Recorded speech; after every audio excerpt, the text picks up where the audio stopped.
Le Chinois est mort.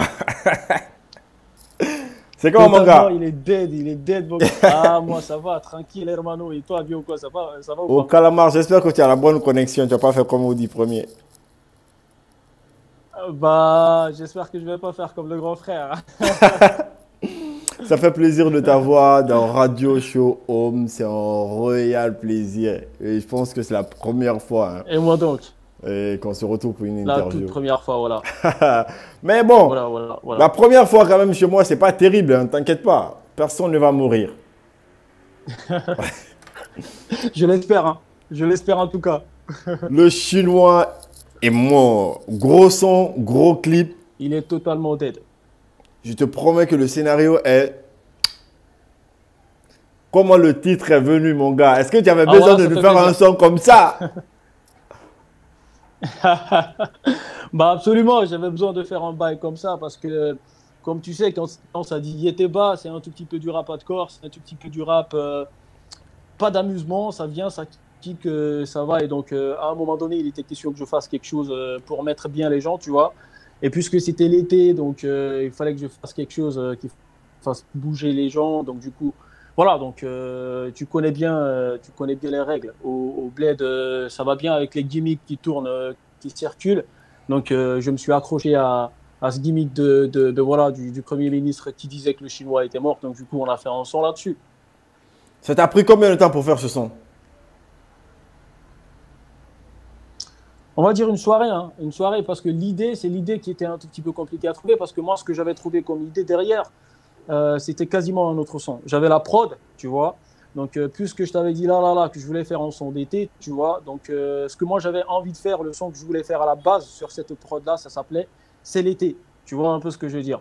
Après, mes gars, ils m'ont dit, ouais, ça va, hein, ça passe bien, mais le délire, c'est que, tu vois, il faut envoyer quelque chose dans laquelle, tu vois, tout le monde se retrouve dedans, parce que déjà, quand tu vas dire c'est l'été, au bled, on va dire, ouais, c'est 2 saisons, là, c'est 4 saisons, ça n'a rien à voir avec le bled, machin. J'ai dit, ok, y a pas de problème. Moi, je suis guinéen, je prouve à tout le monde que je suis guinéen, pur sang, pur produit. Donc, on fait un bail. J'ai dit aux gars au salon, je fais un son qui s'appelle Le Chinois est mort. Ils étaient tous pétés de rire. Ils étaient là, ils m'ont dit, mais ouais, je t'ai trouvé l'idée où? J'ai dit, bah ouais, vous m'avez dit de trouver une sorte de gimmick à la guinéenne, mais ouais, je te trouve un gimmick à la guinéenne, tu vois. Donc, du coup, c'est de là qu'on l'a fait. Et je suis parti au balcon vite fait. J'ai pris mon téléphone, j'ai commencé À voilà, gribouiller gratter. quelque chose là-dessus. Et du coup, voilà. Voilà. Tu vois, dans ce son qui fait danser, et quelquefois quand tu l'écoutes, si tu comprends pas les paroles, le Chinois est mort, si tu rigoles direct. Mais après, il y a un gros message. Est-ce qu'à distance, tout ce qui se passe en Guinée, t'affecte quoi? Absolument, absolument. Tu sais, on n'a pas besoin d'être sur place pour vivre ce qui se vit à l'heure actuelle en Guinée, tu vois un peu ce que je veux dire.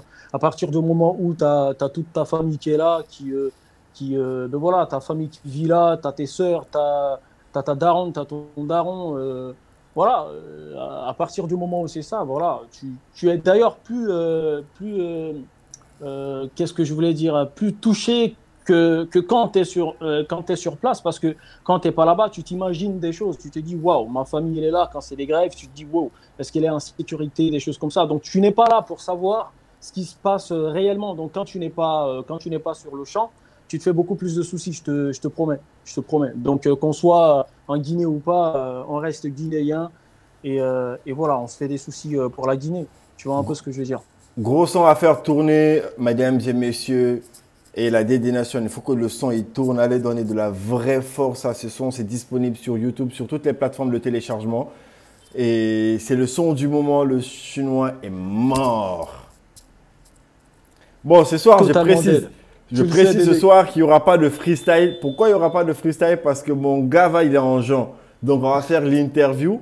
Et on va choisir un autre jour. Il va venir carrément pour 30 minutes de freestyle. Uniquement pour vous. Zéro question, mais 30 minutes de freestyle. Ça te va, non? Au calme. Bah, moi, ça me Voilà. va tranquillement bien, mon gars sûr. Et merci d'avoir respecté ce petit côté-là parce que c'était pas trop halal tout ça. Mais merci beaucoup. On va venir, on va foutre du feu dans ton studio sans aucun problème. T'inquiète même pas, hermano. Moi, ça me fait plaisir, grave. D'abord, je te découvre il y a 3 ans. Moi, j'étais à la radio Joliba et Hmm. sincèrement, tu as fait boule de neige à un moment donné et après, tu t'éclipses, on ne te retrouve plus. Sauf quand tu as été au centre d'un gros clash. Qu'est-ce qui s'est passé aux instants de pause? C'était quoi? Pourquoi tu as pris du recul? Alors, pour ceux qui étaient avec moi, ils savaient que j'étais au Ghana à cette époque-là. Donc, je venais à peine de finir avec voilà, ma licence, tu vois, un tout petit peu. Et donc, moi, je voulais partir ailleurs pour le master et tout ce qui va avec derrière. Donc, j'avais déjà un bac, on va dire 5 ou 4 si tu veux, plus une année supplémentaire en poche, tu vois. Donc, moi, je voulais partir dans un autre pays et continuer voilà, à avoir plus de matière. Donc du coup, cette transition-là, je l'ai pas vécu de belle parce que j'ai quitté le pays là où j'étais au Ghana, donc je suis venu au Maroc. Et donc l'intégration n'a pas été aussi simple que ça. D'ailleurs, il y a le son Walter White qui explique ça un tout petit peu, qui va sortir, on ne sait pas quand encore, mais dans le son Walter White, je m'explique un tout petit peu. Et donc du coup, si tu veux, cette période-là, ça a été la période, le plus dur moment de ma vie même. Tu vois un peu ce que je veux dire? Parce que c'est là où je devenais totalement indépendant. Quand je dis totalement indépendant, c'est vraiment totalement, tu vois, dire. Il était question donc de commencer à se mettre à faire des calculs. Alors, combien tu vas mettre de côté pour la musique, combien tu vas mettre de côté pour tes études, combien tu vas mettre de côté pour ton loyer, parce que comme tout bon citoyen, moi je me lève le matin, tu vois, je vais au travail, je reviens le soir cassé, le dos quasiment cassé, j'ai le dos de mon père le soir, tu vois un peu ce que je veux dire. Donc du coup, c'était pas facile de trouver, tu vois, son empreinte entre les études qu'il faut payer là et qu'il faut suivre le travail que tu fais à plein temps et la musique qui demande vraiment beaucoup de temps, tu vois un peu ce que je veux dire. Donc du coup, ça m'a un tout petit peu cassé. Et là, alhamdoulilah, on trouve un tout petit peu d'équilibre et on est revenu, tu vois. Il y a eu une mixtape qui est sortie, qui était énorme. Après, moi, j'ai pris le temps de regarder quelques vidéos aussi qui sont hautes, qui expriment quelque chose. C'est pourquoi j'ai trouvé même qu'il y a une petite différence aujourd'hui quand je prends Le Chinois est mort et les autres sons. Tu sens qu'il y a vraiment une grosse, grosse différence. Cette fois-ci, tu es venu de l'ambiance, mais tout en gardant une identité que tu avais au fait. La même plume, mais avec assez de soft dans la prod et de délire. Et imagine un fan qui devient artiste et que tu pars en clash avec lui. Qu'est-ce qui s'est passé? Parce que tu t'es jamais prononcé là-dessus.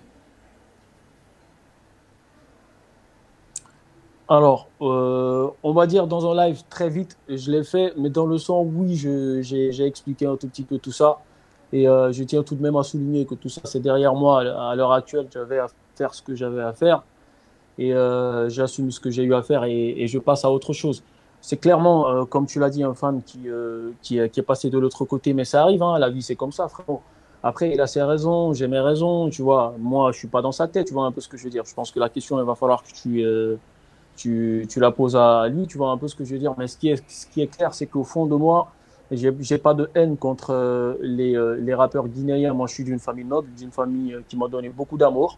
Je peux pas donner de la haine aux gens comme ça, de la haine gratuite, tu vois un peu ce que je veux dire. Donc, si j'ai réagi, c'est forcément parce qu'à un moment donné, j'étais dans l'obligation de le faire, tu vois un peu ce que je veux dire. Quand tu donnes de l'amour, de la force à une personne sans arrêt, parce que je me suis pas arrêté, il n'avait aucun intérêt à faire ce qu'il avait à faire. Donc, de l'autre côté, pendant que toi, tu es en train de donner de l'amour à une personne, d'un autre côté, il est en train de te descendre, même si c'est toi, tu vas pas aimer la chose. Tu vois un peu ce que je veux dire. Donc, moi, j'ai pas aimé la chose pour te dire que vraiment, ces histoires de clash et tout ce qui va avec, c'est quelque chose que moi, je prends pas à cœur. J'ai pas clashé le petit hein, à ce Est-ce moment-là. Tu vois, on j'ai peut pas clashé, espérer j'ai un pas jour vous insulté voir ni sur rien. la même prod? Est-ce qu'on peut espérer un jour vous voir sur la même prod, un feat, Striker?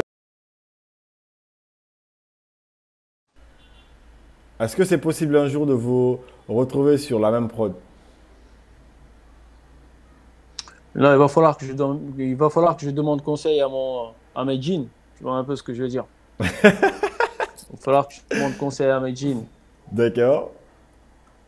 Non, mais sérieux, comme je l'ai dit, il n'y a pas de haine. Hein. Moi, toutes les chances du monde au mec, tu vois, qui réussissent dans sa carrière tranquille. Comme je l'ai dit, j'ai pas de haine au fond de moi. J'arrive même pas à dormir. Je me demande comment les gens qui sont remplis de haine, ils arrivent même à dormir. J'ai pas de haine au fond de moi contre le gars. Moi, comme je l'ai dit, j'ai fait ce que j'avais à faire et je passe à autre chose. Est-ce qu'on va se frotter? En tout cas, à l'heure actuelle où je te parle, je dirais non. Je me frotte pas avec une personne qui se comporte de la sorte. Tu vois un peu ce que je veux dire. Je préfère être, en tout cas de mon éducation, ce que j'ai reçu, je préfère être une personne arrogante, une personne insolente, que d'être une personne lâche et une personne qui n'a pas de scrupules. Moi, à un moment donné, c'est ça. Si tu te frottes avec moi, tu me racontes de belles choses en commentaire et tout, et que de l'autre côté, tu me descends, tu es en train de m'insulter, tu es en train de truquer, ce double jeu-là, moi, je ne me frotte pas avec de telles personnes. Après, comme je l'ai dit, il a ses raisons, tu vois un peu ce que je veux dire. Moi, je n'ai pas de haine contre lui, j'ai vraiment pas de haine contre lui. Bonne chance à lui, tranquille. Mais je ne pense pas que en tout cas, à l'heure où je te parle là, parce qu'on ne sait jamais ce qui se passe demain, tu vois un peu ce que je veux dire. On va pas non plus faire les grosses kairas de rue, dire machin, l'omerta, des trucs comme ça. On est des Guinéens, on est des humains, tu vois un peu ce que je veux dire. Et au fond de nous, on est des religieux aussi, tu vois un peu ce que je veux dire. Donc, je sais pas ce qui va se passer devant, mais ce que j'ai envie de te dire à l'heure actuelle, il n'y a pas de hache de guerre, mais je suis pas prêt à me frotter avec lui. Tu vois un D'accord. peu ce que je veux dire. Alors après ce titre, on peut s'attendre à un autre titre. Est-ce que c'est un album qui arrive ou c'est une mixtape aussi qui va sortir? Et c'est quand le retour de Yeteba en Guinée? Alors, après ce titre-là, forcément, il y a des choses qui vont venir parce qu'on a décidé de plus s'arrêter, tu vois un peu ce que je veux dire. Donc après, le Chinois est mort, je pense que on va revenir aussi avec un bail. On a bien envie de faire un clip, mais bon, tu vois, avec le confinement, même le clip, il a été fait dans une condition un tout petit peu très délicate parce que la veille même du clip, il y a le roi qui a fait un décret où il disait qu'il voulait pas avoir d'agglomération de plus de 10 personnes. Donc du coup, il a fallu qu'on change quasiment tout le concept, tout ce qu'il y a comme scénario autour du clip. Donc c'est vraiment un tout petit peu compliqué là. En Guinée, c'est un tout petit peu relax. Voilà pourquoi je disais à mon gars la dernière fois, ceux qui sont en Guinée, les rappeurs, les artistes qui sont en Guinée à l'heure actuelle, ils ont de la chance. Ils ont de la chance parce que c'est vrai qu'il y a voilà, cette structure qui est là, il faut pas, mais les gens, ils arrivent tout de même à faire ce qu'ils ont envie de faire. Mais ici, il y a la volaille qui tourne tout le temps, même là où je te parle, là, il y a de la flicaille en bas qui tourne. Tu vois un peu ce que je veux dire. Donc, du coup, c'est chaud de faire un clip. Je te mens pas, mais bien entendu, on a envie de venir avec un clip. Et ce qui va venir après, je pense que c'est un EP qui va venir, tu vois. On a envie de sortir un EP pour le moment parce que quand tu fais 2 ans, tu t'absentes. Tu as beaucoup de personnes voilà, qui t'oublient, tu vois. Donc, il est question de revenir. Donc, venir avec une mixtape pour un album à l'heure actuelle, je pense pas que ce soit souhaité. Il est question de revenir et faire comprendre aux gens que voilà, je suis de retour. Et pour la nouvelle génération qui prend goût à la musique rap à l'heure actuelle, leur dire aussi que voilà, je suis là, c'est Yeteba, je suis dans la zone. Donc il y a un EP qui va venir, peut-être en fin d'année ou début de l'année prochaine. Mais entre-temps, on va venir avec des clips, on va venir avec des choses. On va venir avec des clips, on va venir avec des choses. Mais toi, tu rentres quand au pays?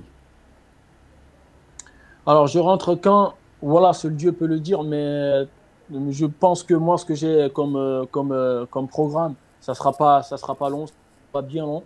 C'est dans sous peu parce que j'ai bien envie d'aller voir la famille, j'ai bien envie aussi d'aller me frotter avec ces gens-là qui me supportent depuis un petit bon moment parce que tu as raison, ça fait quand même, je sais pas, moi, autant que je suis pas au bled, donc du coup, on peut se sentir que tu vois un peu ce que je veux dire. Donc, je sais pas, j'ai pas envie de dire quelque chose qui tienne pas la route, mais j'avais vraiment au fond de moi envie de partir vers le mois de décembre ou janvier, tu vois, un tout petit peu au bled. Après, c'est à voir, hein, c'est à voir ce qui va se passer, c'est à voir comment les choses vont évoluer. Qui parle de musique aujourd'hui parle de bif forcément. Et tu es full en ND ou tu as une structure autour de toi ou comment ça se passe? Tu es avec une maison de production, moi j'ai envie de savoir, quoi. D'accord, alors à l'heure actuelle, je suis en indépendant, je suis pas avec une maison de production, tu vois. J'ai toujours été en indépendant depuis le départ, tu vois. Et je suis avec une équipe très solide qui a confiance et qui croit en ce qu'on fait, qui croit en ce qu'on donne, tu vois.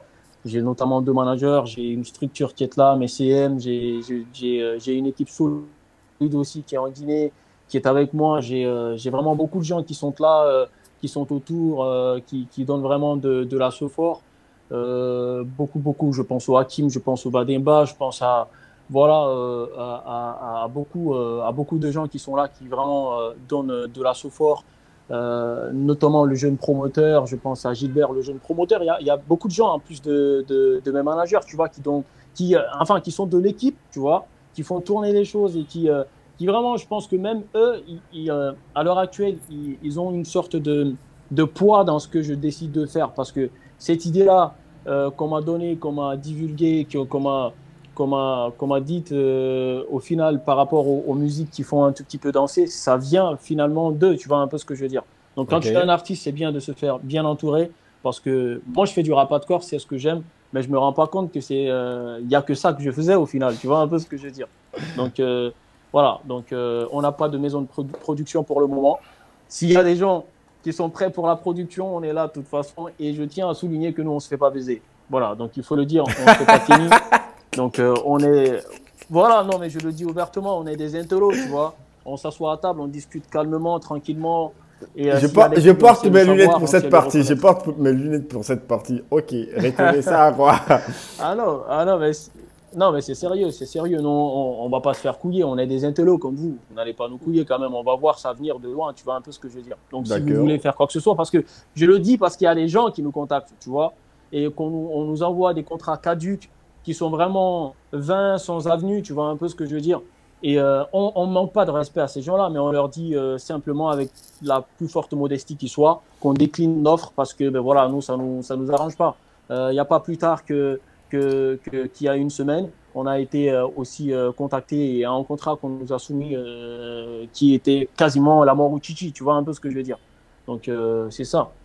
Alors, pour clore la session interview, deux questions. La Hmm. première, c'est de savoir aujourd'hui quel est ton regard sur le rap guinéen. D'accord. C'est une très belle question. Moi, je pense qu'aujourd'hui, on ne peut être que fier du rap guinéen, même si jusqu'ici, il manque ce petit déclic-là qui nous permettra de sortir même du cocon national et de partir sur l'international. On a vraiment du talent, on va pas se mentir. Et je pense même que c'est jamais arrivé dans l'histoire du rap guinéen d'avoir de si bons talents durant une même période de temps. Tu vois un peu ce que je veux dire? Parce que quand tu prends l'époque de Teddy Foster, il y avait des gens. Mais dire qu'il y avait vraiment cette crème-là, beaucoup de bons gens comme ça en même temps pour une période donnée, c'était pas donné. Donc j'espère qu'on va profiter de l'occasion. Il y a vraiment beaucoup de talent, il y a beaucoup de bons rappeurs, que ce soit sur le sol guinéen, que ce soit de la diaspora, il y a vraiment beaucoup de bons Guinéens.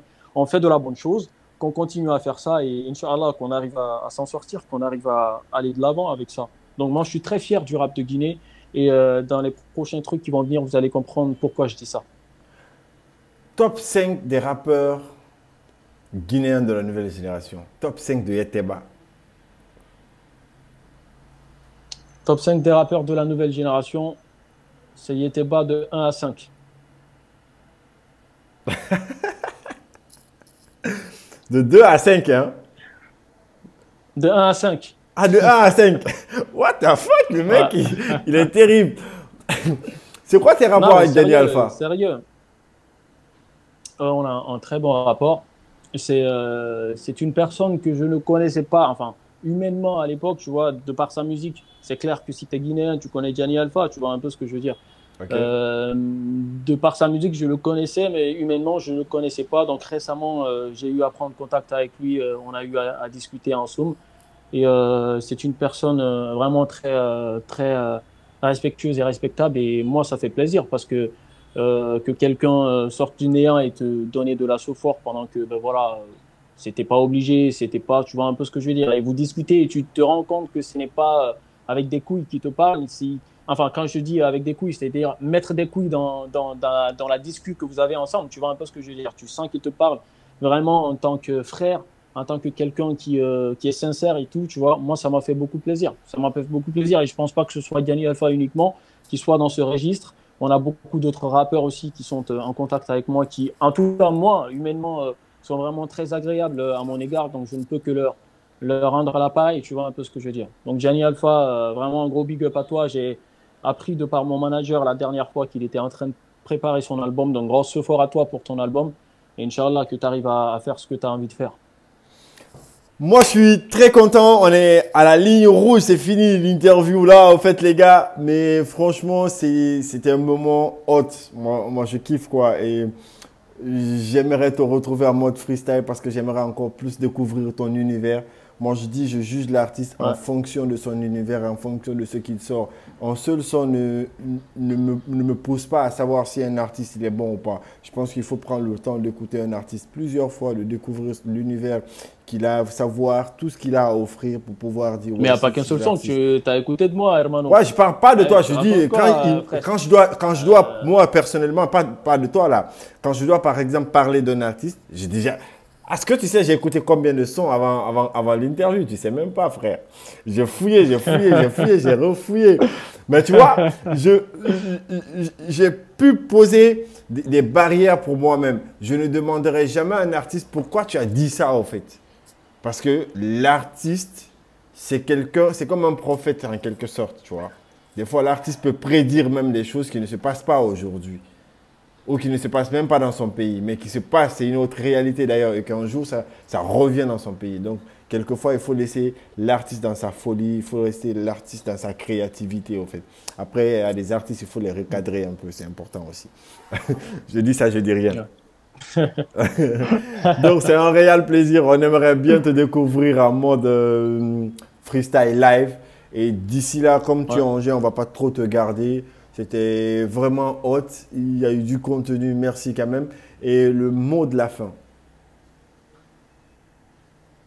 Alors, le mot de la fin, c'est dire à tout le monde d'aller donner de la sephore parce que ben voilà, c'est quand on est vivant qu'on donne de la sephore aux personnes. Vos shout-out en mode titre posthume là, non, on ne veut pas, tu vois un peu ce que je veux dire. Donc, si vous donnez de la sephore, donnez de la sephore maintenant. Et je tiens à souligner que ce son, le chinois est mort, est un son fédérateur parce que j'ai reçu des messages. Tu sais, un tout petit peu, quand tu fais de la politique, enfin de la musique où tu t'attaques un tout petit peu aux politiques, on te met dans une case directement. Donc, que personne ne me mette dans une case parce que je tiens à souligner que moi, je suis un Peul au fond et ma mère, elle est malinquée. Donc, je tiens à réitérer et je tiens à dire que j'ai passé plus de temps en forêt que dans n'importe quelle autre ville de la Guinée. Et toute ma famille se situe à Conakry. C'est pour vous dire que je suis un pur produit guinéen. Je suis né à Caen. Donc, du coup, je ne peux pas cautionner l'ethnocentrisme. C'est déjà ce qui m'a amené à porter ce nom-là, parce que le nom Yéteba, ce n'est pas parce que je voulais marginaliser qui que ce soit, c'était pour dire aux gens que je suis fier de ce Peul, faux Peul, qui disait à l'époque, voilà, que je suis. Parce que malinqué, du côté de ma mère, on me traitait de faux Peul, donc c'était pour ça. Et si vous écoutez mes musiques, c'est contre l'ethnocentrisme, le racisme dans le monde entier. J'ai sorti beaucoup de punchlines comme ça. Marine Le Pen est tellement raciste qu'elle est prête à jurer que le bon Dieu est blanc. J'ai sorti des choses comme ça. Marine n'a même plus de dents. La seule qui lui reste est contre les Noirs. J'ai sorti beaucoup de punchlines comme ça dans mes sons. Donc, moi, je ne suis pas contre la division. Donc, ça, c'est un son fédérateur. Et j'espère qu'on saura en tirer de bonnes notions et de bonnes leçons. Je suis pour vous. Vous êtes pour moi. On est de la même famille. C'est Yéteba, Batman, a.k.a. Voilà, le punchliner agréé comme jamais. Merci, Fresh. Allez, c'était un plaisir. On se dit au revoir avec ce titre et à bientôt. Merci beaucoup, Fresh. Salam à toi, hermano. Allez, merci.